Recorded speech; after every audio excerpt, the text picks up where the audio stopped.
مزید وسیلہ فرمایا کہ یہ جو پڑھے اس پر سمندر کی جھاگ کے برابر بھی گناہ ہو جائے تو اللہ تعالیٰ اس کے پڑھنے کی بدولت سے معاف فرما دیتا ہے۔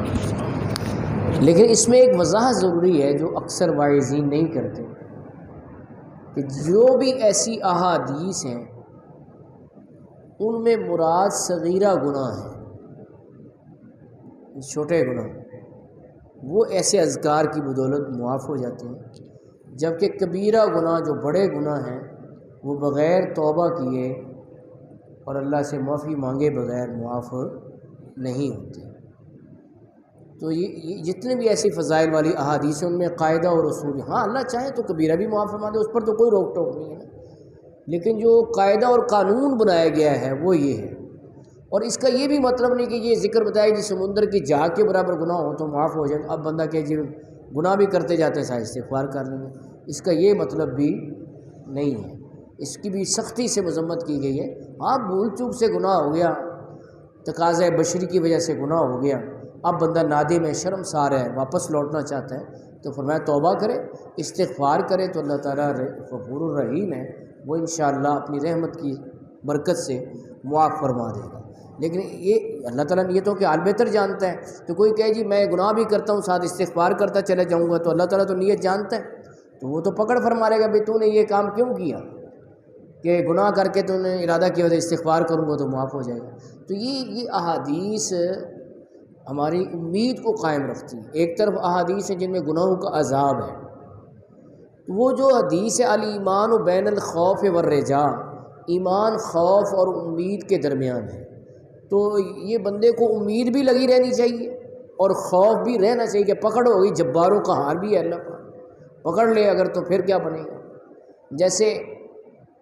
پکڑنے پر آئے تو اتنی سی بات پہ بھی پکڑ ہو جاتی کہ ایک بڑا متقی پرہیزگار آدمی تھا، شاید اس کو ناز بھی ہوگا اپنے تقویٰ پہ، تو وہ گھوڑے پر جا رہا تھا دو کھیتوں کے درمیان سے، تو چھوٹی سی وہ جگہ تھی، تو وہ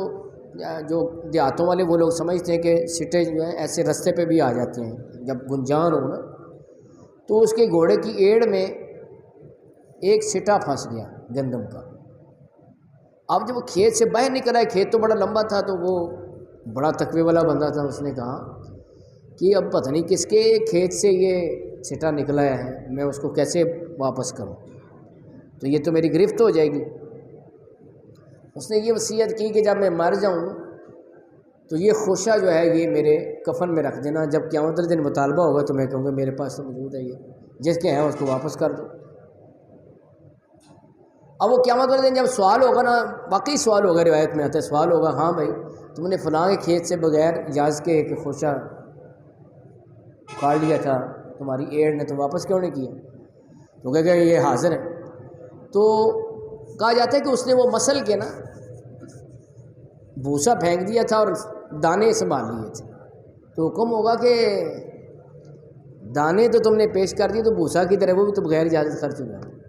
یعنی پکڑنے بغیر اللہ پاک آئے تو اتنی سی بات پہ بھی پکڑ لے، جس کو حضرت میاں محمد بخش صاحب عارف کھڑی شریف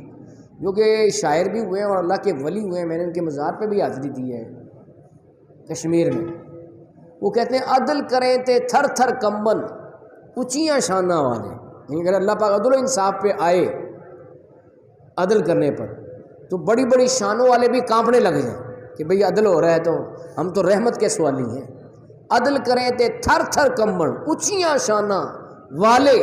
تے فضل کریں تے بخشے جاسن میں ورگے منہ کالے۔